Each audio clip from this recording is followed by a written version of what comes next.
I've been playing a lot of 40k on my Tyranid board, but I haven't been playing a lot of Tyranids. That army is kind of languished because I have decision paralysis. Tyranid are a lot like Space Marines and Orcs. They have a lot of options, and I don't exactly know what playstyle I want to tech my Tyranid army into.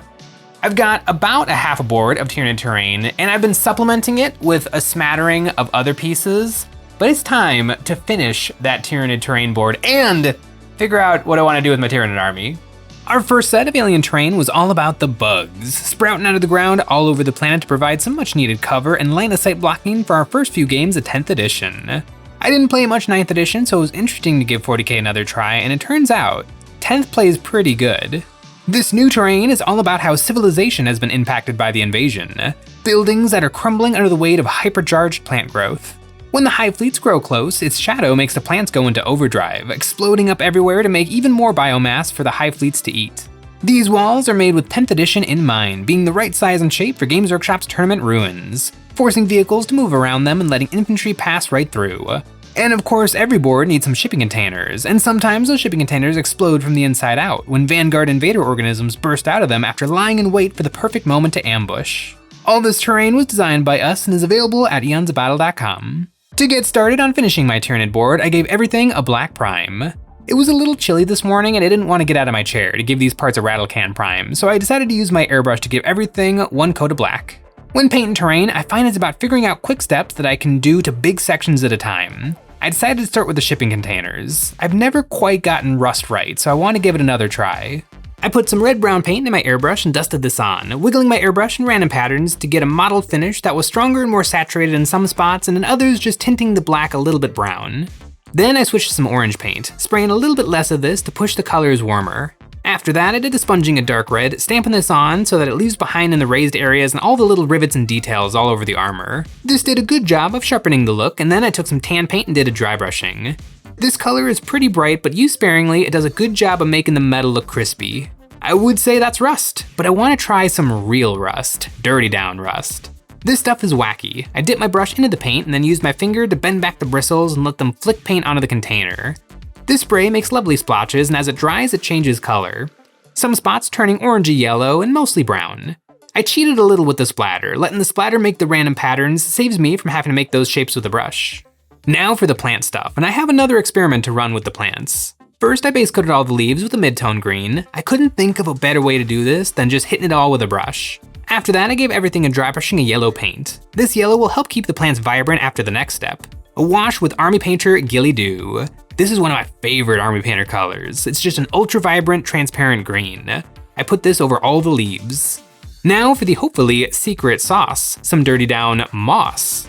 I've tried this stuff before with some okay results. I tried the same splatter technique, and I don't know if it's just green over brown not showing up or the formula is not as splattery as the rust formula, but it wasn't really doing it for me. I switched to a brush and painted this on, following the lines and recesses of the containers, and it painted them dark green, but only in a few spots did it do the dirty down thing of changing color to a light green. It's not bad, but it's giving me an idea. Maybe I can make something that'll do the effect I'm after. I put some more Ghillie Doo into a little cup and poured in some baking soda. I'm hoping the white grains will show up vibrant on top of the rusty brown. I put this on over top of the dirty down moss and it looked pretty similar. The texture does add a nice little touch though. It makes the plants look like they're really eating away at the metal. I didn't completely give up on the dirty down though. I did one final splatter which did a little something for spreading the plant matter all over. With the containers done, I am one step closer to my ultimate Tyranid vision. I, like most new Tyranid players, got a copy of Leviathan. I got all those models built, I got them all painted, and it is kind of a wacky collection of units. Neurogaunts, Neurotyrant, Von Ryan's Leaper, Screamer Killer Carnifex, Barbara Gaunts, Tyranid Prime, which is kind of a weird unit because its wings are wasted on warriors, but its killing power is kind of wasted on gargoyles. It made for a really weird collection of Tyranids, and I played with it a few times, and I lost all of those times, but I tried to shore up that collection with some Zoanthropes. At the launch of 10th edition, and still kind of currently, Zoanthropes are an excellent, excellent Tyranid unit, but they were sold out everywhere. You couldn't get them on eBay, you couldn't get them on the Games Workshop web store. I went to so many different hobby stores trying to get a hold of some Zoanthropes, and eventually I managed to get 2 boxes, and those guys are slick. As my Tyranid collection grew, it kind of just grew bigger and bigger, and it became a lot of units. but I wasn't really enjoying it because a lot of my armies are a lot of units. I have 120 Necron warriors, I got like 200 Space Marines, and this year I started a Kroot army, and my list currently has 180 Kroots in it. I don't think I want to do Tyranid Swarm, but I'm not exactly sure how I want to narrow it into a much more focused selection of Tyranids. I've been playing a lot of Invasion Fleet, which is just a generically good detachment for Tyranids. It makes your army better. But there is something to Assimilation Swarm.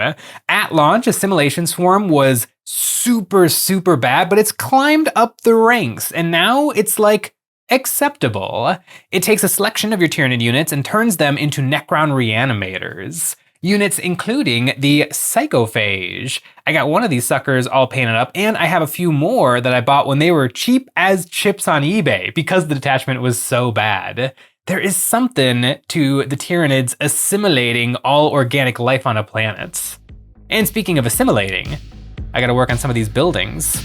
These buildings are just barely still standing. It was probably some exocrine shelling that did most of the damage. I want these buildings yellow, but I don't want to do too much painting. So to start, I zenithal all the building parts with some earth brown. This brightened up the black primer and was the perfect base for just a little bit of yellow airbrushing. The yellow brightens up the brown where I put it on thick, but around the edges it just mixes with the brown base coat. With the airbrushing done, I did a sponging of a warm white color. This is pretty intense, but I don't mind. I want the intensity so that the bits of building will shine through the final product, and I hit all those little details and decorations. And all those details and decorations printed perfectly because they were printed out of Soraya Tech resin. Soraya Tech resin is the very best quality 3D printing resin, and we have a code if you guys want to try it for yourself. Use Eons of Battle to get 8% off your order of fast navy gray. With the walls done, I moved on to the roof. I gave these a base coat of a dark brass color and then grabbed a light blue paint to lay down some verdigris. I painted lines of this on, following the seams in the roof, and used a paintbrush to feather this out while the paint was still wet. I can afford to be a little sloppy with this blue because of the next step. Once the blue was on there, I did a dry brushing of dark brass. This helped turn the blue into a softer gradient, coating the detail, leaving the blue only in the cracks. To finish off the roof, I hit it with a dry brushing of a gold to brighten it up a little bit, and I really like the look of verdigris tarnished brass, but I find I need to keep the colors pretty dark so that the blue pops. After the roof, I moved on to the plants. I did the plants the same as on the shipping containers. The only extra step I threw in there was an airbrushing of a light green on some of the biggest volumes of the leaves, giving them a little bit of extra life. In mid-10th edition, Assimilation Swarm was my dream for Tyranids. I have 3 Psychophages and some Ripper Swarms, but I don't have much else to really make the detachment shine. The idea of healing up my bugs and getting to put down a bunch more gaunts over the course of the game is a really fun idea. Although I found that to really get the most out of the units that had me excited, Hive Tyrant with Tyrant Guard, Nero Tyrant flanked by Zoanthropes, I had to bring an equal amount of Harvester bugs, Ripper Swarms, Pyrovores, Psychophages, units that are kinda cool, but they don't really blow my hair back. In the end, I'm kinda glad I didn't go too far down this rabbit hole, because I think I'll move on to bigger and better things. Assimilation Swarm Detachment is a really fun one to poke around with because you can really do some shenanigans and some gymnastics to try to make your medium tough bugs as tanky as your biggest bugs. But I was, moving things around in my list and trying to make everything work. And I started to think, well, maybe instead of doing all this, I just bring the big bugs, because big, meaty monsters is not something I really get to experience with a lot of my other 40k armies. I have some monstrous things in my armies. High Marshal Helbrecht is one of the most powerful Space Marine characters ever, and Necron Canoptek Wraiths are very monstrous. But I don't get to experience big, tough monsters. And with Tyranids, these guys are pretty darn cheap, and I could bring a lot of monsters. I don't know exactly which detachment I want to run, but I think I know that I want to run the biggest Tyranids. Carnifexes, Screamer Killer Carnifexes, Tyrannofexes, Hive Tyrants. I want to make an absolute wall of Tyranid muscle. I paint my guys in High Fleet Behemoth with the red and the blue. I want to see what these really, really big kits look like in this color scheme. And I get to paint even more big red and blue because of some of the bioforms that are on these buildings. Since the earliest days of Warhammer, when the Tyranids arrive on a planet, chitinous spires have always erupted out of the ground. On my buildings, I found all these appendages and gave them a base coat of mid-tone blue.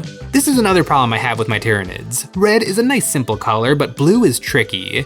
There are a million different shades of blue, and I have used a different blue on every single one of my Tyranid units. After a base coat of blue, I mixed some black into the blue and then painted this on the in-between sections of the armor, doing a quick line and then coming back in with a clean brush and feathering it out. This watery wet blend also did a good job of running this color into the cracks and recesses. With the blue on there, I grabbed a light blue and started to sketch on some fine lines, coming off the top of each armor piece. This is another tricky thing with Tyranids, how to get the carapace to look dry and strong. I've done dry brushing before and it works well, but it doesn't give as much intensity as painting this on by hand. I used a nice sharp brush to do some little scratches coming from the top edge of the armor down to the middle of each section. When it comes to Tyranids, there are a ton of options when it comes to the big bugs. A 3-man squad of Carnifexes with old One Eye has gotten me excited. Exocrines and Tyrannifexes are an incredible shooting base, and I need to get one of the new Norns. I don't know which between the Norn Assimilator and Emissary. And if I'm truly doing big bugs, a Hierophant Biotitan might not be out of the question. I have a lot more Tyranid terrain than I remember. This is more than enough to be playing games of Warhammer 40,000, and there is a new mission pack coming out in the near future, so I'll have to relearn exactly how I want to have the terrain set up. Pariah Nexus has been fun, Leviathan is what I learned on, but now it is time to get the big bugs out. I think I am gonna go big bugs for my Warhammer 40,000 army. Big bugs never tire, or alternate title, I like big bugs and I cannot lie. I've got a good smattering of big bugs in my collection already. The next thing is probably going to be this little Trigon, and I actually have another Tyrannifex new in box. 2 Tyrannifexes are gonna provide a very nice shooting base for my army. Now, if I'm gonna do big bugs properly, I might need to pick up a Hierophant. It's only 800 points. It easily fits into a 2,000 point game. And I have heard from many people that it is probably the most challenging Warhammer model that has ever been made. It's on 4 spindly legs with no real way to cheat in support, so that would be quite a project. And it'd be hard to move it around the board. Although, the Hierophant might be taller than a lot of this terrain, and if I don't put it on a base, it would be able to scuttle over a lot of these pieces. A good old-fashioned Tyranid invasion is one of the most classic things in all of Warhammer 40,000, and seeing the board laid out like this, well, number one, it's making me want to play 40k, but it's also kind of making me want to play Space Marine 2. Maybe I'm gonna go play Space Marine 2. Thanks for watching.